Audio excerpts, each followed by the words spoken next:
Hi అందరికీ. ఇప్పుడైతే గాలికి రాలిన మామిడికాయలు ఎక్కువ వస్తున్నాయి కదా, అవి పప్పులోకి కానీ ఇట్లా ఇన్స్టెంట్గా చట్నీ కానీ చేసుకుంటే టేస్ట్ అయితే బాగుంటుంది. ఇవాళ అయితే ఉల్వచారు చేసిన, అందులోకి కొంచెం పుల్ల పుల్లగా కారంగా అయితే ఇట్లా మామిడికాయ ఒకటి తీసుకొని మంచిగా శుభ్రంగా కడిగేసి ఇట్లా మొత్తం తురిమేసిన అన్నట్లు. తురిమిన తర్వాత ఇందులోకి ఉప్పు, పసుపు, కారం పొడి, తర్వాత మెంతులు, ఆవాలు వేంపుకున్న పొడి అన్నీ వేసేసి మొత్తం మంచిగా కలపాలి. చేతితోటే కలపాలి, మిక్సీలో వేయకుండా.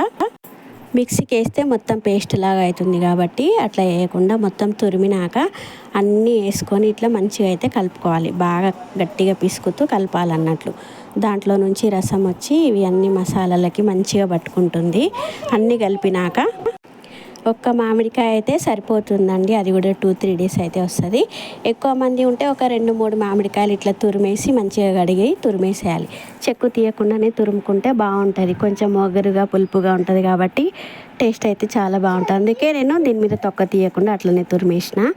ఇప్పుడు మొత్తం కలుపుకున్నాం కదా, కలుపుకున్న తర్వాత పొయ్యి మీద ప్యాన్ పెట్టేసి, కడాయి కానీ లేకపోతే ప్యాన్ కానీ ఏదైనా ఉంటే అది పెట్టేసి అందులోకి ఆయిల్ వేసుకోవాలి. 2-3 స్పూన్స్ వరకు ఆయిల్ అయితే వేసుకున్నాను నేను. ఇంకా ఎక్కువనే వేసిన, కొంచెం వీడియోలో రాలేదు. ఇందులోకి పోపు గింజలు అయితే వేసుకోవాలి. జీలకర్ర, ఆవాలు, కరివేపాకు, ఇంకా ఒట్టి మిరపకాయలు కూడా వేసుకుంటే చాలా బాగుంటుంది పోపుకి. ఇవన్నీ వేసుకున్న తర్వాత మంచిగా వేగనివ్వాలి పోపును వేగిన తర్వాత చాలామంది ఏం చేస్తుంటామంటే పోపు వేగాక చల్లారినాక చట్నీలోకి కలుపుతుంటారు. ఇందులోకి అట్లా చేయరాదు. ఎందుకంటే అన్నీ మనం పచ్చి పొడులు కలిపినాం కదా, కారం పొడి, పసుపు పొడి, ఇంకా తర్వాత మెంతేల పొడి, అవన్నీ పచ్చిగా వాసన పోవాలంటే పోపు ఇట్లా బాగా అయిన తర్వాత మంటని సిమ్ ఫ్లేమ్ మీద పెట్టేసేసి ఇందులోకే అది మొత్తం కలుపుకున్న మిశ్రమం మొత్తం వేసుకోవాలన్నట్టు.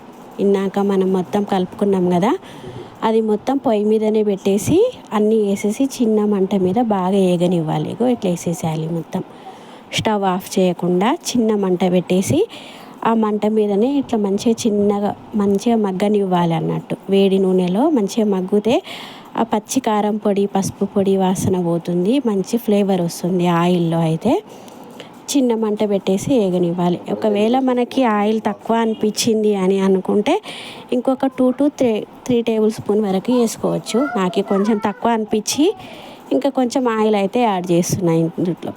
ఇట్లా ఒక 5 మినిట్స్ మంచిగా వేగనివ్వాలండి.